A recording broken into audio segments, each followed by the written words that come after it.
5, 4, 3, 2, 1, 0.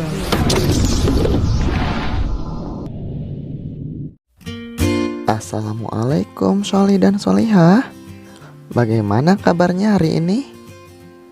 Semoga kita semua diberikan kesehatan oleh Allah Subhanahu wa Ta'ala. Amin. Seperti biasa, sebelum belajar, jangan lupa berdoa terlebih dahulu agar ilmu yang kita dapatkan bermanfaat serta dipermudah oleh Allah Subhanahu wa Ta'ala. Silakan Ananda perhatikan video pembelajaran berikut ini. Semangat belajarnya!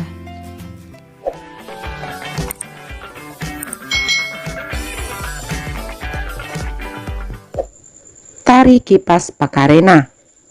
Tari Kipas Pakarena merupakan kesenian tari yang berasal dari Goa, Sulawesi Selatan. Tarian ini sudah menjadi tradisi di kalangan masyarakat Goa yang merupakan bekas kerajaan Goa. Kisahnya berawal dari perpisahan antara penghuni Boting Langi atau negeri Kayangan dan penghuni Limo atau bumi pada zaman dahulu. Konon, sebelum berpisah, penghuni Boting Langi sempat mengajarkan kepada penghuni Lino cara menjalani hidup, seperti bercocok tanam, beternak, dan berburu. Cerita itu diabadikan dalam gerakan tarian. Makna gerakan tari Kipas Pakarena seperti gerakan berputar searah jarum jam, melambangkan siklus hidup manusia. Gerakan naik turun mencerminkan roda kehidupan yang kadang berada di bawah dan kadang di atas. Cara menari yang lembut mencerminkan karakter perempuan Goa yang sopan, setia, patuh, dan hormat.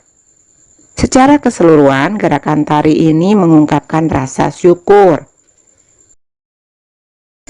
Paragraf 1, gagasan pokoknya, Tari Kipas Pakarena merupakan kesenian tari yang berasal dari Goa, Sulawesi Selatan. Gagasan pendukungnya, tarian ini sudah menjadi tradisi masyarakat Goa.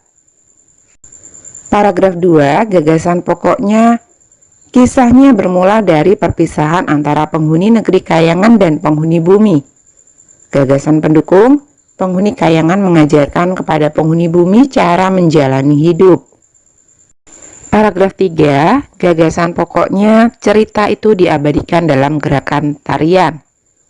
Gagasan pendukungnya, makna gerakan tari Kipas Pakarena melambangkan siklus hidup manusia.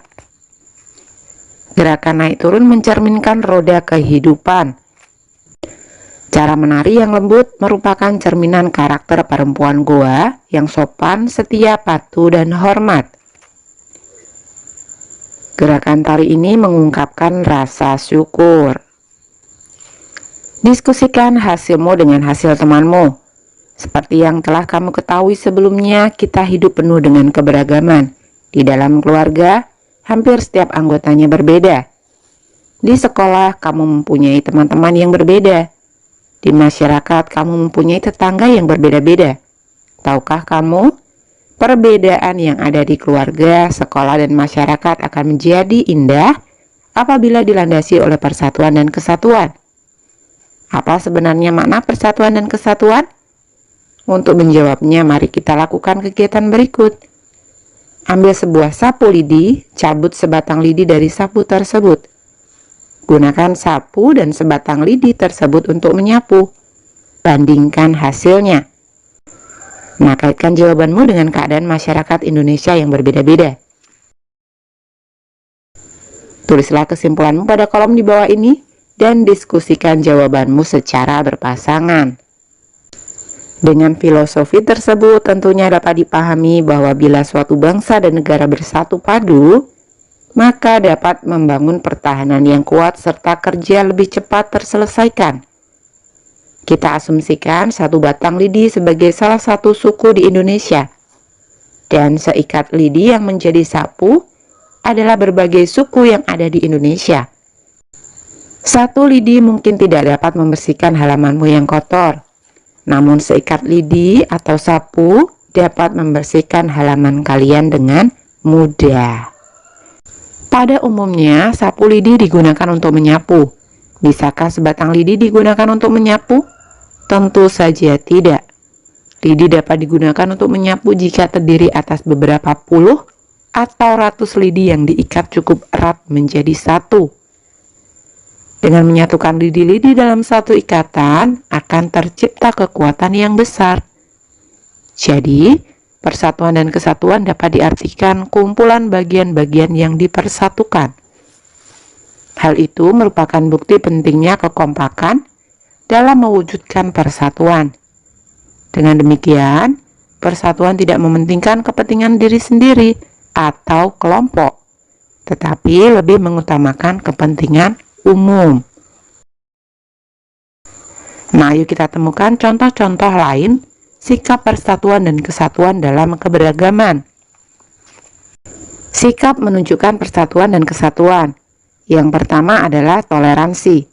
Artinya menghargai dan menghormati segala perbedaan yang ada termasuk dalam agama dan kepercayaan sekalipun. 2. Tidak diskriminatif. Artinya memperlakukan semua orang dengan adil tanpa berpatokan pada latar belakangnya.